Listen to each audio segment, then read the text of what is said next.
Hi there, it's Brian Sebastian, Movie Reviews and More, Women on TV.tv, ITube 247, and the Women's Broadcast TV Network. And so this is a special Sunday show, and I had to do this show because guess what? Sherry brings her friend in. All right, so Sherry, I'm going to let you introduce your friend. Hi, I'm Sherry Nelson, and I'm proud to introduce fitness icon Elaine Goodlad.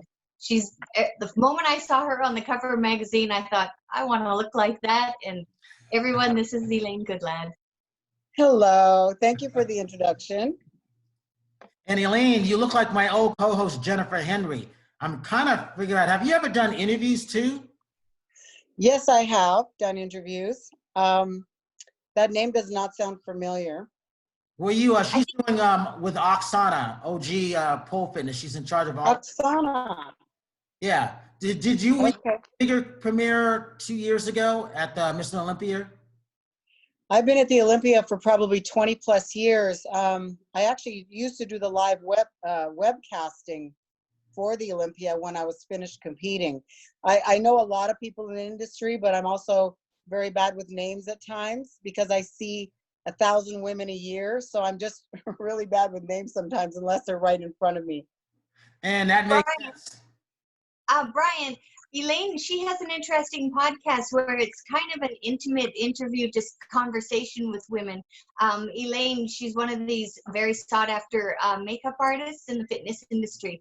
And that is where she discusses with models, fitness contestants about what they're doing and things. So it's something I want to start watching. Elaine, what is the name of your podcast so that we can find it? So yes, I do it in conjunction with Anna Tigre. So it's at annatigre.com. And we post them. I post mine on Facebook and on Instagram just so that more people can see it. But it's covering all kinds of issues with women or just people in general. I mean, on lockdown, everybody wants to talk about it. Everybody wants to get encouraged and inspired at a time when they feel like they might be losing their mind. Maybe they have too many kids in the house.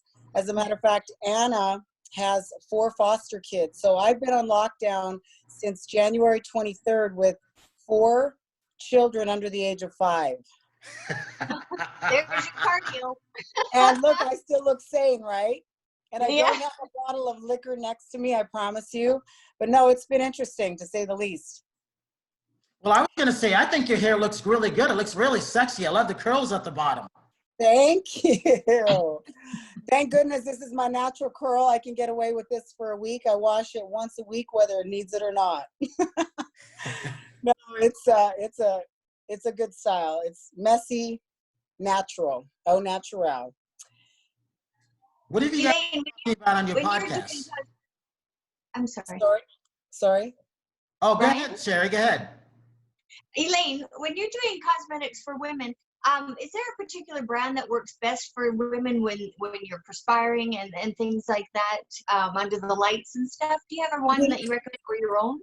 You know what's really important for women, especially under the lights, and not only is they might get a sweat on because it can get very warm.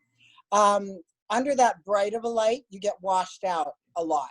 So what I do is I use a really good primer. I use Hourglass generally. Makeup Forever has a good one, but Hourglass primer is a really good one. I use a lot of different lines. I do not stick to one line, but the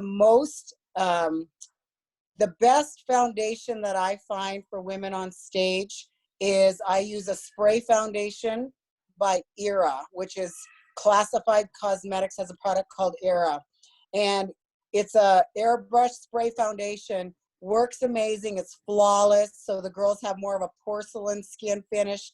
If you use the right primer underneath, generally they won't oil through or sweat through. Some are going to anyway because just the nature of that competition.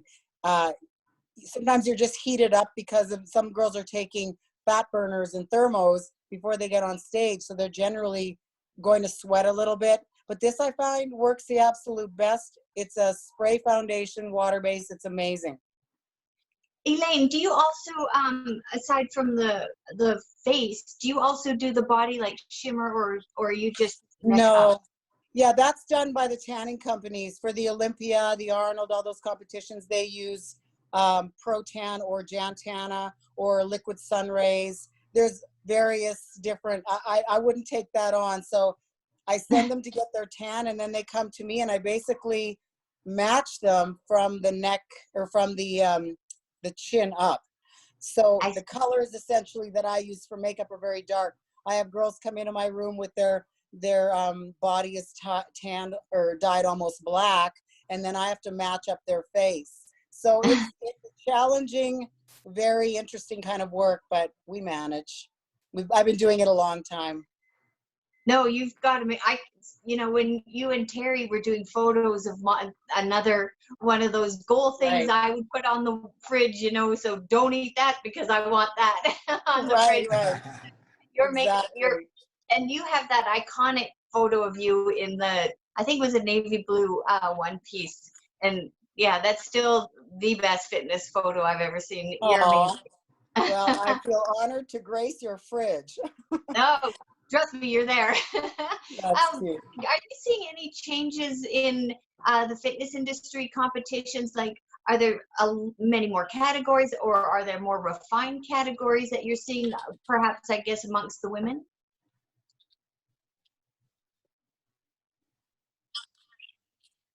Changed so Real Pro Figure Show, which was in 2003. So that's when Pro Figure started. Years later, they added a segment called bikini. It's a category that is a little less muscular and just a little, it was supposed to be more of a natural beach body. So, but what I'm finding is all of these categories are evolving depending on the level of fitness these women decide to do personally. So you have women's bodybuilding, then women's physique, then figure, then bikini. So now it turns, the bikini girls start putting on a little more muscle, and then they become figure girls. Figure girls start putting on more muscle, they become physique girls.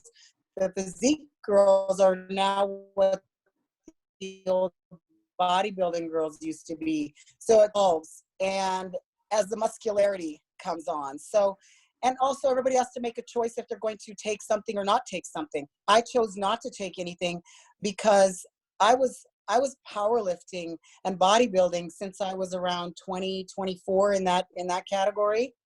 I just turned 56. So this has been a 30+ year journey of weight training. So I didn't need to take anything to build that muscle. I've been working hard at it since I was basically a young woman.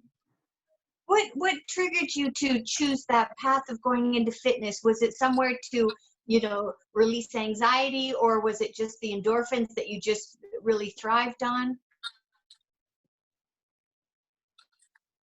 That's a really good question, and I'm sure that many women can identify with this. I suffered for many, many years. Actually, since I was a child, I can remember suffering from depression and low self-esteem. So, as you know, many women with low self-esteem, and what surprises me is how many women sit in my chair to get their makeup done for competitions, or women that came to me to be trained for competitions. How many of them have low self-esteem? You would think these women have all the confidence in the world, and it's not necessarily the case. So I took it on because with my depression, anxiety, and all like that, I was really needing something to give me something to feel good about. And I was eating for comfort. So I actually took on the workouts around my eating habits, because I figured if I'm going to eat like this, I better start working out or I'm going to be a very large girl. So, well, Elaine, given the COVID, we're hearing so many people are probably that were not depressed or low self-esteem. This COVID lockdown probably has triggered that in a lot of people unsuspectingly. So it does. If you were to have someone sit in your seat that said, oh my goodness, I've gained 30 pounds. I turned to, with my friends, I was making lasagna. All the right. comfort. If you had somebody say, what do I do? What would you suggest as a first step? That's a good question too. We did a whole podcast on the AnnaTigre.com site. And here's the thing, we're on lockdown, supposedly quarantine, right? What we do realize, and it creeps up on you slowly. So some women may not understand why they're starting to feel more lethargic, why their motivation and everything is just slipping away, and it causes you to want to eat comfort foods. It causes you to want to just slip into depression, all that kind of stuff. We need those endorphins. So whether or not you get outside all by yourself and you're walking around the block a few times, or go into your garage, every one of us has to have either bands or some little weights, something that we can use to get busy doing something. I don't care if it's 10 minutes or 20 minutes or half an hour in your garage or out on the street, walking lunges.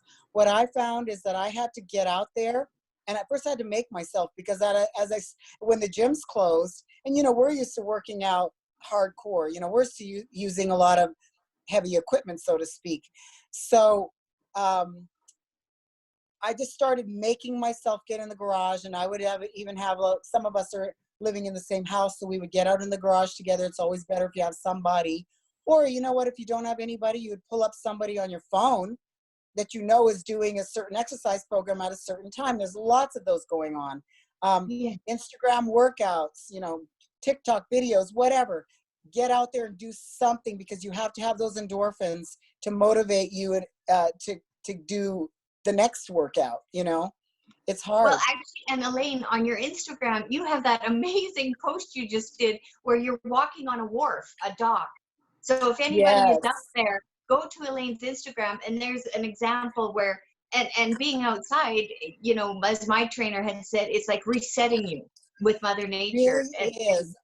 And that photo of you, that video of you on your wharf, that will trigger, I think, a lot of people to realize. And I remember years ago, if you don't have the weights, when I had reached out to you to help me exercise because I didn't know what to do. And I remember you said, just get a couple cans of soup and do these, I remember that conversation. That was a long time ago.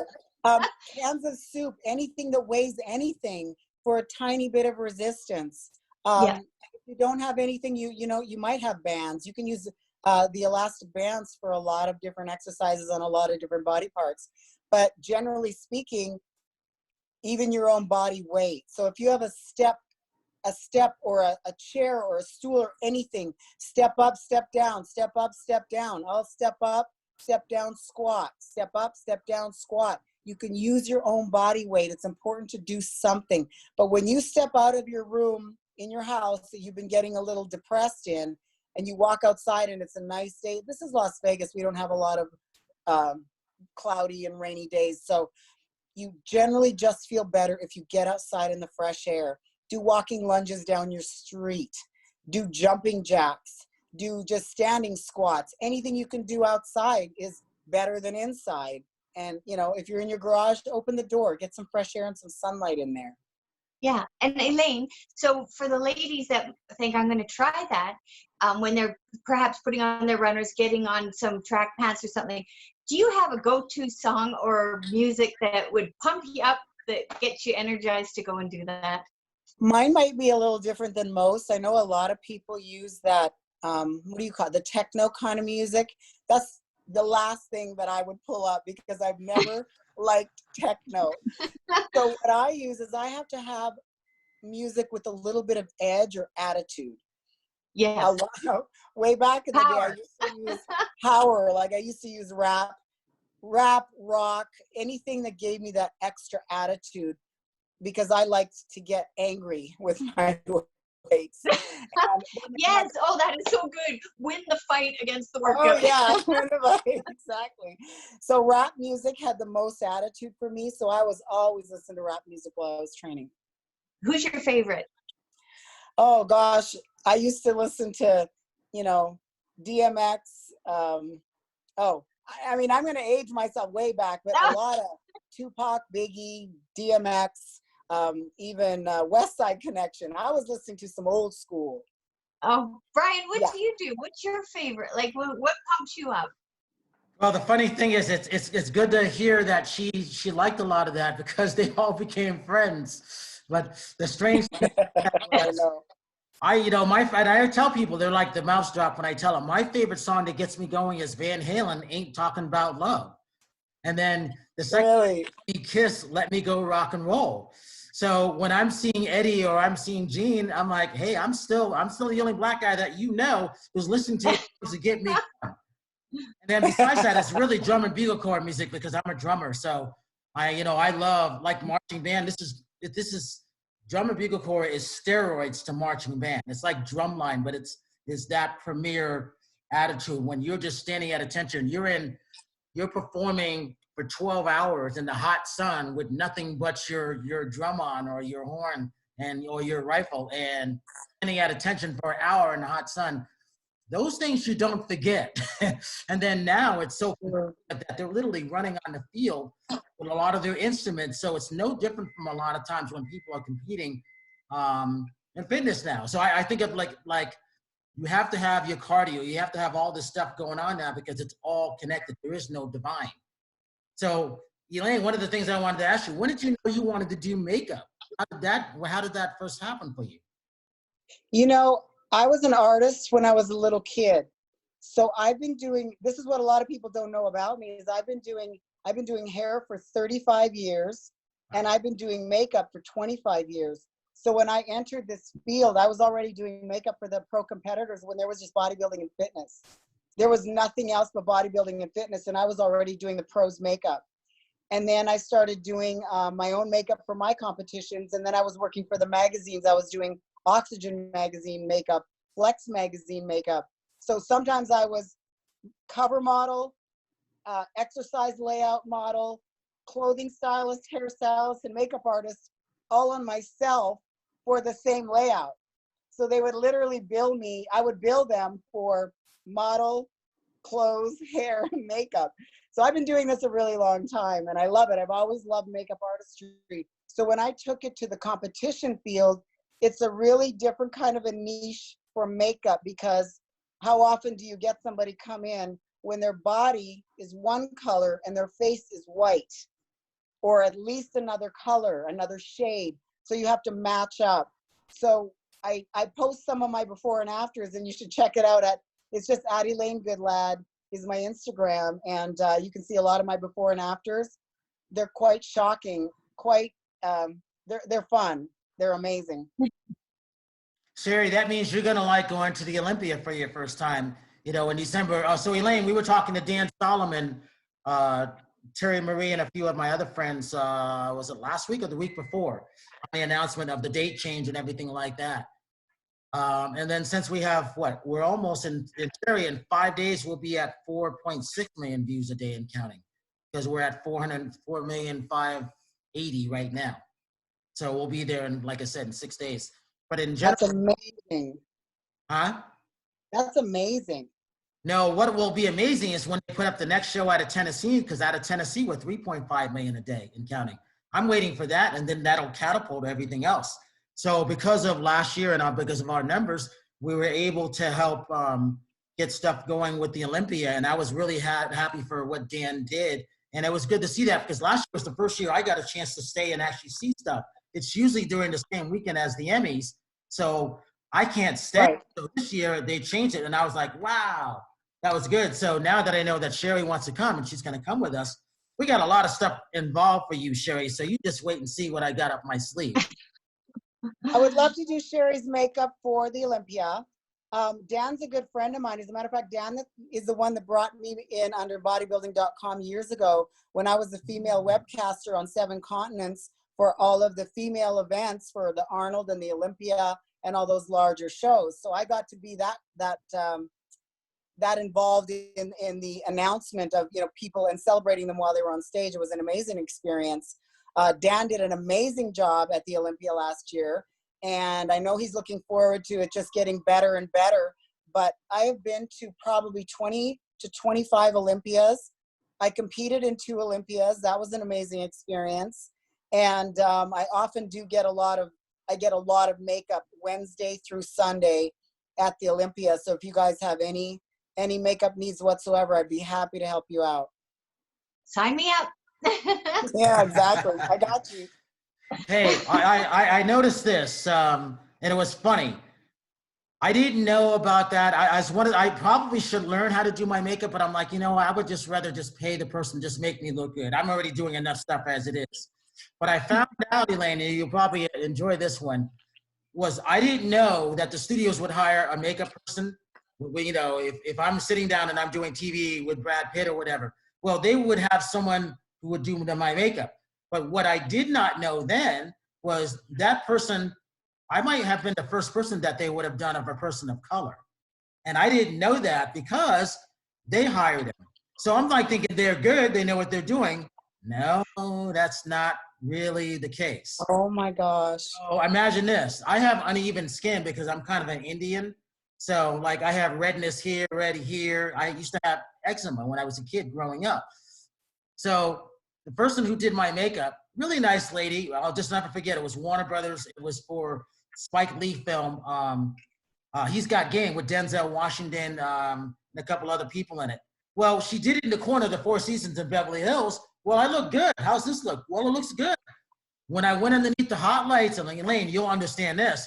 Yes. Playback, and my forehead was shining, and I saw shininess here. I'm like, what is that?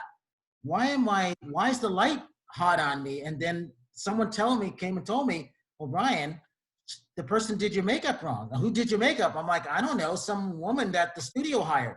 And I'm like, you use what they have because they're paying for it. And then I saw like 3 months after that, I go, you know, my makeup looked good, but when I went underneath the hot scotch to sort of playback, I was shining a little bit. She goes, oh, I apologize. And then I go, had you ever done anybody with dark skin before? She goes, no, you were my first one. And then at that point. So I didn't know that. You can't even be flattered when they say, you're my first one, because you want somebody very experienced. We get people of every shade and color imaginable. We have to be able to match them up. And not only that, when you're under certain kind of lights, you have to make sure you've got a very matte finish. You have to have powder. There's lots of ways to take the shine off. If you do need somebody, myself and my team, I always have a team that comes with me to the Olympia and big shows like that.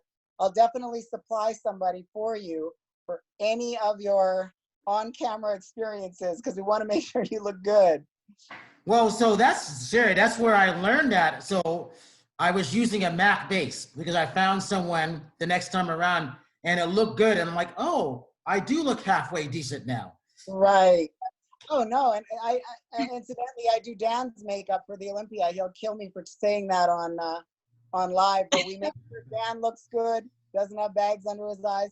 But no, we do competitors of every nationality, every skin color. You have to be prepared, because if you're responsible for that person looking silly on camera, then shame on you, right? So I would definitely make sure you were matched up.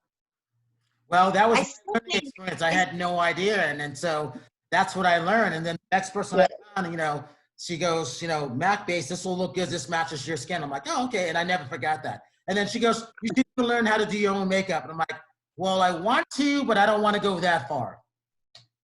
You know what? I could even, I could just show you a couple of techniques and even give you one product. If I match your skin up with the Era spray foundation and you just need to do a quick spray on your own face, I can show you how to do that quick and easy, and you'd be ready to roll if in the event they don't have somebody who's experienced with your skin tones. I could definitely make sure you're prepared on your own.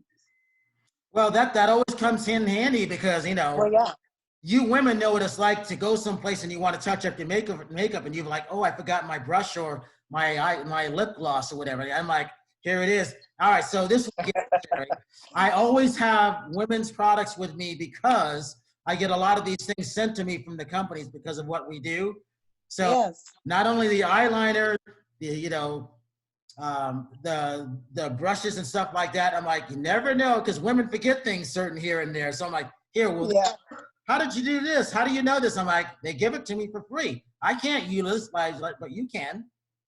You got to have that emergency kit for yourself and others. Definitely, it doesn't hurt, you know. Hey, that's what I learned. Yeah, that's funny. Hey, how long do you miss really competing, or are you happy doing what you're doing now, makeup and everything? Listen, I can't say no fast enough. People ask me if, Elaine, are you going to compete again? You know, do you miss it? I literally, before they finish their sentence, I say, no, absolutely not. I mean, first of all, there's different stages you go through in your life. Definitely it's a great goal-oriented thing, because if you can get yourself ready for stage, I mean, we're at like 5 or 6% body fat on stage, and you're being judged for every inch and ounce of your body. So that's very nerve-wracking for one. Some people don't know this, I was from Canada. So I was actually competing to get a green card. I was competing as a professional athlete in this country to get a green card. So I had to be top 10 in the world in my field as long as I competed until my green card came. So that was a lot more pressure. And honestly, I've gotten over so many self-esteem issues, food issues over the last few decades. I had a lot of things to get, a lot of hurdles and obstacles to get over to get to where I am today, where I completely am satisfied with who I am, what I am. I love myself, whereas it wasn't always like that. So sometimes competing is a part of that journey to get to the place where it's not even about how you look physically in the end. It's about your journey to get there, and nobody did it but you. You're the one who did all the hard work. You're the one who slaved, dieted, trained, cried, fainted, posed till you dropped, like all the things you have to do to get on stage. It's not easy, but it's rewarding in the end. For me, I get to talk to girls. Now, here's what I do. I start at 3 in the morning doing makeup. Every half hour, I'm doing a fresh face.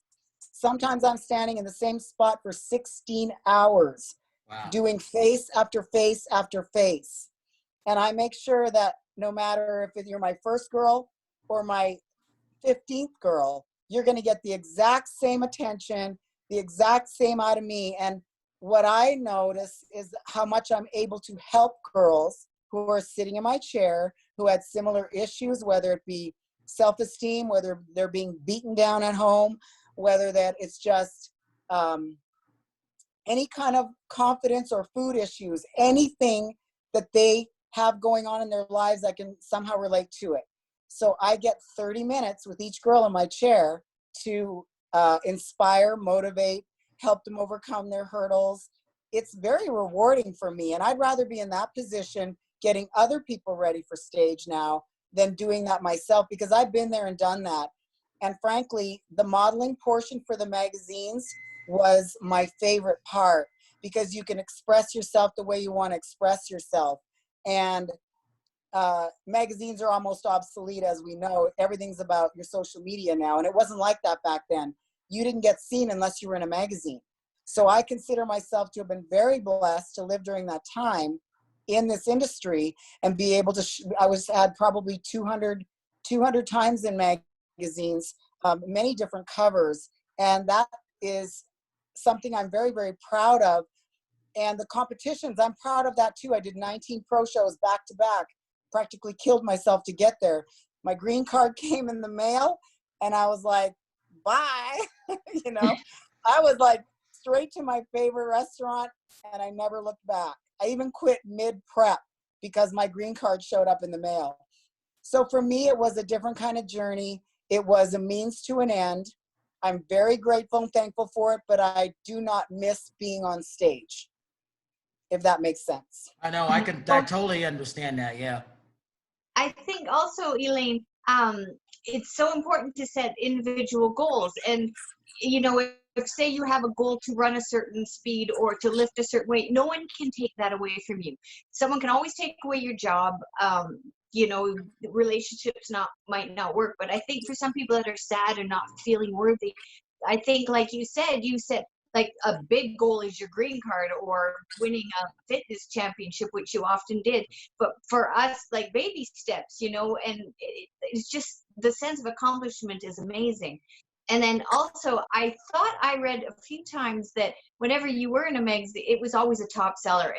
And I know whenever I'd be going through the grocery store or something and I'd see a magazine with you, and I'm like, oh, gotta take it. Like there's something magical about you that, you don't even have to say anything. You just represented strength, determination, and you were so beautiful. And I think you were one of the first beautiful, like your face, everything, you still look feminine, because I think some women, and myself included, when I first thought about working out, I thought the fallacy of, oh, I'm going to look like a man, you know, Right. and you still represented femininity. And again, it was a coup that you were Canadian for me. And yeah, you just, if you can do it, I want to try to do it. So I thank you for that. And I'm sure many other women watching this will say the same thing. Thank you so much. No, it is important. And honestly, there are a lot of people that are afraid of the weight, thinking that they're going to start looking like a man. If they saw how much weight I lifted to get through powerlifting, I was leg pressing 1,000 pounds for 8 reps. That's 10 plates aside. You don't see me walking around with crazy big legs. That's a genetic thing. I'm just genetically very strong on my lower half. But what you are going to look like is what you are genetically gifted with that's going to grow or not grow. So I think the most important thing for me was staying natural and staying where it mattered to me more, like shooting in magazines and things like that mattered to me more how I was going to look in the end of it all. And when it's all over and you're walking into a grocery store and nobody's looking at you like you're some kind of a freak. Because to me, I just wanted to look like me. And yeah, no, you still look feminine and graceful, but you still look strong and a champion. And that's, you know, that's why I would follow you. And yeah, because you empowered in so many levels. and I think too, the fact that I came from a very small town, I don't know if a lot of people know this about me, but I came from a farming community. The town was 1,500 people, and then we had a farm 12 miles out, and I was just a farm girl. I worked on the farm every day. So I was raised with very hard work ethic, very good work ethic, but also believing in yourself was not a priority. So I never had a lot of self-esteem. So when I was able to be on a cover of a magazine, and I knew that women were walking into their grocery aisle and seeing my picture, I just felt so honored and blessed to have been chosen to inspire others. That was my main thing. And I hope that if that honesty came through, that's what people were seeing, is that I just truly loved being there to inspire. I wasn't trying to be anything or anybody else, and I truly wanted to help women overcome the things that I was able to overcome. We got about No, 90 that's so great. seconds left. Go ahead, Sharon. No, and you did that. You were amazing, and like you said, it's the structure and everything. And no, we miss you in front of the camera. So we really do. Well, I have done a little bit of shooting, so you can check out my Instagram again, Elaine Goodlad. I do have some more recent photo shoots, and I actually am going to start shooting again a little bit more, just for the fun of it, and just to continue to show women that there's no age category that you have to do this.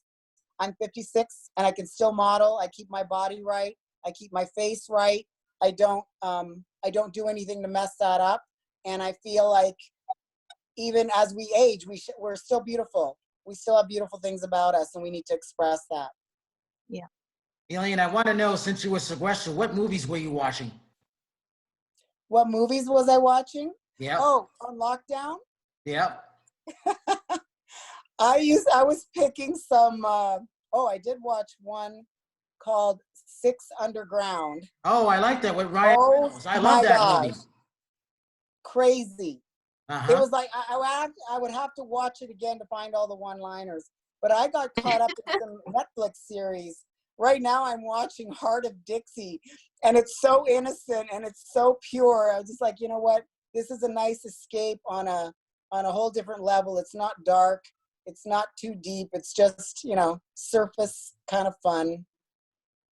All right. I'm going to leave it from there. I'm honored that Sherry gave me the number, to email you to invite you to come on, because I think you have to come back, because we can't, you have more of a history that we have to get into. So if we do something in the following week, you're going to make time for us to come back. We can have a part 2 with you. I will make time for you anytime you want, because I got a lot of topics to talk about, anything you like. I do a lot of podcasts, and I absolutely love it. Thank you so much, Sherry. For having me. That makes me happy. All right. So I'd love to. I'm going to end with this. So Elaine Goodlad, thank you so much. Obviously, Sherry out of British Columbia, Canada, thank you so much. What is it about you Canadian women that I like? it's the innocence, it's the hard workers in you. That's what I really. Right. Elaine, for where can Brian's- we see, Elaine, where can we see you on all your social media so everyone can find you? You know what? I'm kind of old school. I wish I was doing more, but I basically have Facebook, Instagram. It's all just, you can find me by my name, Elaine Goodlad. That's about it. Anybody can email me too at elainemakeup@hotmail.com. I'll answer any questions. I'm available. So yeah, hit me up on Instagram, especially at Elaine Goodlad. All right, and with that, I'm Brian Sebastian, Movie Reviews and More, iTube 247 out of Franklin, Tennessee, the Women's Broadcast TV Network, and WomenOnTV.tv, and we will see you next week. And oh, if you see someone without a smile, please give them one of yours because the world needs it.